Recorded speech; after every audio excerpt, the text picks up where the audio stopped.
Hello everyone, welcome back to Rob's Movie Reviews. This week I'm going to do another video marching us just that much closer to Halloween. As you can see, I'm starting to get into the festive mood. I've got my Halloween decorations out. Over the past month I've been reviewing a lot of the old Universal horror films, mainly the Frankenstein, Dracula, and the various remakes and retellings of those two franchises over the years. And I'm going to break off in a little different direction this week. I want to discuss a movie that was released in 1968. It was a wonderful film. It is a very good psychological horror. It's one of those movies. There's not a lot of jump scares. There's not a whole lot to make you jump in your seat. It's just the type of movie that gradually, as it goes on, it gets under your skin. I'm talking about Roman Polanski's 1968 Rosemary's Baby. This is a terrific movie. It stars Mia Farrow, along with some legendary Hollywood names back in that era. We had Ruth Gordon in this film, Maurice Evans, Charles Grodin, a very young Charles Grodin, makes an appearance in this film, and Ralph Bellamy, very well esteemed actor. This is a great movie. It's about a young newlywed couple who buy an apartment, basically like a condo in a Manhattan apartment building. Shortly after they move in, they meet their neighbors from across the hall, Roman and his wife, and they're, like I said, they're an elderly couple. They're very nosy.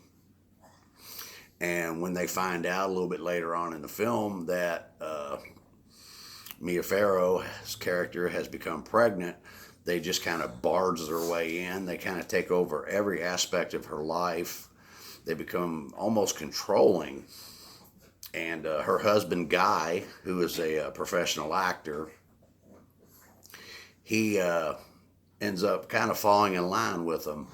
We almost see like an allegiance form between him and this older couple, Roman and Minnie, and then other older people that live in the building start coming around, and they take a almost disturbing interest in her pregnancy. And as the story progresses, Mia Farrow begins to get paranoid because she thinks that there's a little too much here. They're a little too involved. They're a little too concerned about her child. Couple that with the fact that she has a horrible nightmare where she dreams that she is raped by a demon, and that all the elderly people that live in the building were actually present in the room and watched this take place in her dream.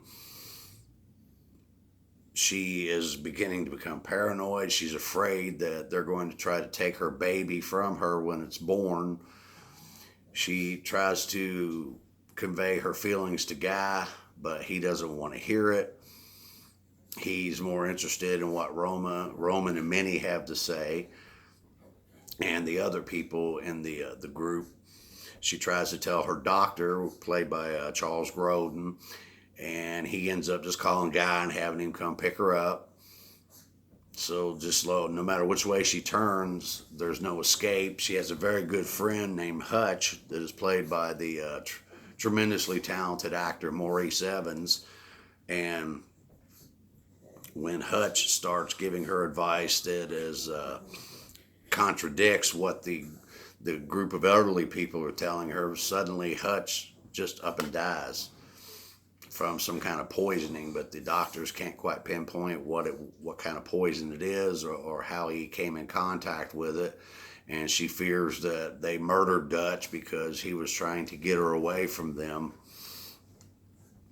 And then eventually the baby does come. The baby comes, and she slips into somewhat of a coma during the childbirth, and when she awakes from her deep sleep, the baby's not in the apartment. She can't find Guy. She's all alone.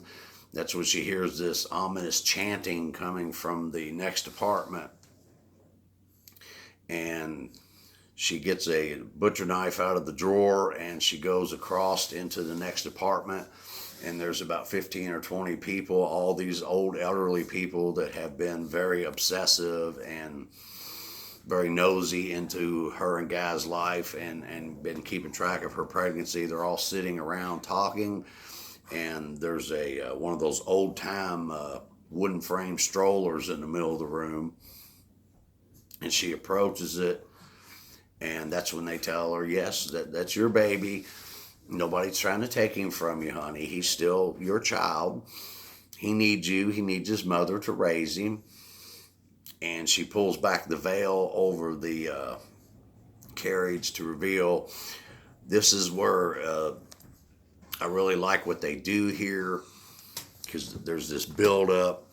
You don't know really what to expect, and you never really see the baby's whole face. You just see the eyes, and they look like snake eyes. They have the slits in them. It's very frightening. And she now realizes what's happened. This dream that she had where she was being raped by a demon wasn't a dream. They had drugged her, and Satan himself had come to her and impregnated her, and she has given birth to the child of Satan. And all these old people, they are Satan worshipers. They are there to worship the child, praise the child, and to protect the child, even if that means getting Mia Farrow out of the way if she doesn't fall in line with what they recommend, and she doesn't listen to them when they tell her how she needs to raise the child. And that's kind of where the story leaves off. It kind of leaves you hanging. In the final scene, her motherly instinct kicks in, even though she's horrified and she hates what's happening. The baby starts crying, and she goes over and picks up the baby and comforts it. And then the picture kind of fades to black and we get the credits. But it's a wonderful movie. It well directed. Like I said, it was directed by Roman Polanski, and he is a true artist. His films are absolutely wonderful. This one is no exception. I believe I read somewhere that he had originally wanted his fiance or to play the role, Sharon Tate. However, the studio wanted Sharon's career was just taken off, but she still wasn't a household name, and the studio wanted a bigger name to hopefully, draw better at the box office, and that's why they ultimately went with Mia Farrow instead of Sharon Tate, which I think, in retrospect, was a good decision. I don't really think Sharon Tate would have been able to carry this role the way Mia Farrow did. She was absolutely wonderful in it. The cinematography is great. You've got some wonderful acting from the group of veteran actors and actresses. Ruth Gordon is absolutely fantastic in this movie. It's vintage Ruth Gordon. If you're not familiar with her, you need to look her up, read about her, check out some movies she's in.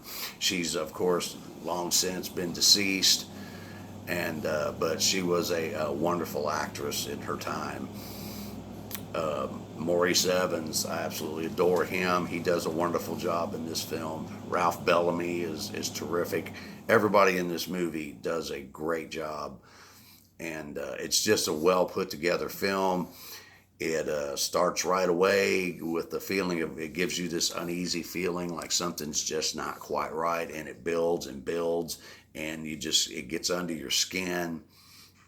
It's a very slow burn psychological thriller that has a very good, like I've explained, a wonderful payoff at the end.